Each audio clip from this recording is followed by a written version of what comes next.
출애굽기 28장 1절에서 14절 말씀입니다.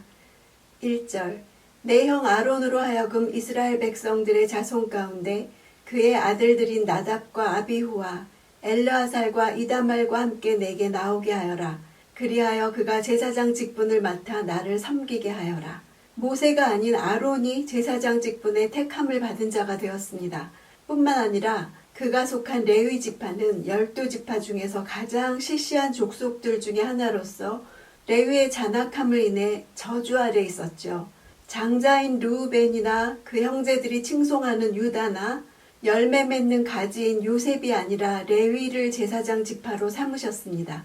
이것은 무슨 자격 때문이 아니라 오직 하나님의 주권적인 은혜로만 가능하다는 사실을 말해줍니다.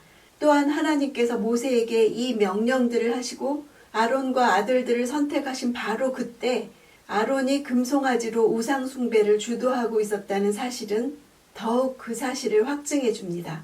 대제사장 직분은 하나님의 놀라운 은혜의 결과였다는 사실을 증거하고 있습니다.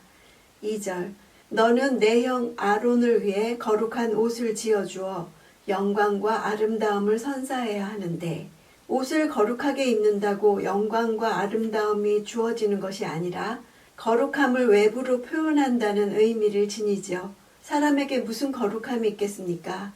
그러나 거룩한 옷으로 제사장들을 일반 백성들과 구별하심으로 참 대제사장이신 그리스도의 영광과 아름다움을 나타내는 자로 삼으셨습니다.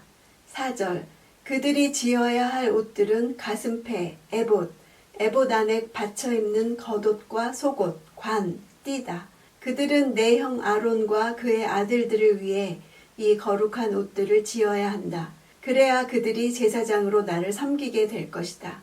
제사장의 예복은 여기에 나온 6가지에 더해서 여호와께 거룩이라고 새긴 순금패가 있고 속바지가 있습니다. 이 옷들은 큰 대제사장이신 그리스도를 나타냅니다. 이 중 가슴패와 에봇과 겉옷과 순금패는 대제사장만이 입는 옷이었고 다른 옷들은 일반 제사장들도 입을 수 있었습니다. 6절 금실, 청색실, 자주색실, 홍색실과 고운 배실로 에봇을 만들되 정교한 솜씨로 해야 한다. 의복 중에 가장 먼저 다루어지는 것은 에봇입니다. 가장 바깥에 입는 옷인 에봇은 지성소와 같은 재료로 만들어졌죠. 금을 얇게 쳐서 오려서 실을 만드는 것은 고도의 기술이 필요했을 것입니다.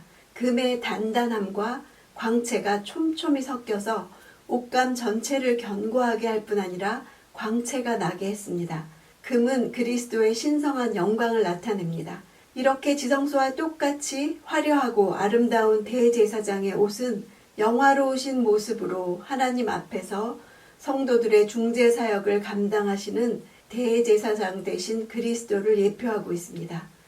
8절 허리띠도 그것과 마찬가지로 정교하게 짜되 금실, 청색실, 자주색실, 홍색실과 고운 배실로 에봇과 하나로 이어서 짠다. 허리띠는 에봇과 동일한 재료와 동일한 아름다운 색깔들로 꾸며졌습니다. 허리띠는 사역을 위한 준비와 수고와 봉사를 의미합니다. 대제사장의 허리띠는 하나님과 인간 사이에서 그 생명까지 아끼지 않으시고 지금도 우리를 위한 중재 사역을 감당하시는 그리스도를 예표하는 것이지요. 9절 호마노 보석 2개를 가져다가 그 위에 이스라엘 아들들의 이름을 새기는데 호마노는 에메랄드라고도 하고 오닉스라고도 여겨집니다. 당시 이 보석은 값비싼 도장의 재료로 이용되었다고 합니다. 보석은 지상에서 가장 아름답고 최고의 가치를 지닌 것이지요. 그 위에 새겨진 이름들은 대제사장이 하나님께 나아올 때마다 그의 어깨 위에 새겨진 이스라엘 12지파의 이름을 하나님이 보시고 백성 모두가 나아오는 것으로 간주하신다는 의미였습니다. 보석으로 한 것은 우리가 구원받으면 우리 이름이 하늘에 알려진 바 되고 주님은 우리를 고귀한 하나의 보석으로 여기신다는 것입니다. 그 가치가 우리에게서 나온 것이 아니라 주님께로부터 받은 것입니다. 11절 이 두 보석 위에 이스라엘의 아들들 이름을 새기는 것은 보석 세공사가 인장을 새기는 것 같이 하여라. 그러고 나서 이 보석들을 금틀에 박고 당시 이집트에서는 이런 금속 세공과 제련 기술을 이용한 보석 가공이 유행했고 그 기술도 뛰어났습니다. 이스라엘 백성들은 이집트에서 이미 금 세공술을 익혔다는 것을 알 수 있죠. 12절 이스라엘 아들들을 기억나게 하는 보석으로 에봇의 어깨끈에 붙인다. 아론이 여호와 앞에서 그 어깨에 이 이름들을 달아 기억나게 하는 것이다. 어깨는 힘의 장소입니다. 그리스도의 전능한 힘이 그의 백성들을 완벽하게 보호하시는 것을 나타냅니다. 이스라엘 백성들이 직접 성소 안으로 들어갈 수 없었기 때문에 하나님께서는 간접적으로 나오는 길을 허락하신 것이지요. 이것은 오늘날 죄인인 우리가 거룩하신 하나님 앞에 나아가고 하나님으로부터 그 이름이 기억되는 은혜를 입는 방법은 구약의 제사장직을 완성하신 예수 그리스도를 말미암지 않고서는 다른 어떤 방법으로도 하나님 앞에 나아갈 수 없고 하나님으로부터 은혜를 입을 수도 없다는 것을 말해줍니다. 13절 또 금틀을 여러 개 만들고 틀은 금을 아주 얇고 가늘게 펴서 보석을 물릴 수 있도록 짜서 만든 띠를 말합니다. 호마노를 단단하게 고정시키는 역할을 했습니다. 금으로 만든 것은 지성소의 기구들을 연상시키죠. 에봇은 이렇게 지성소와 많은 점에서 비슷했습니다. 대제사장의 어깨에는 이스라엘 12지파의 이름들이 달려 있었습니다.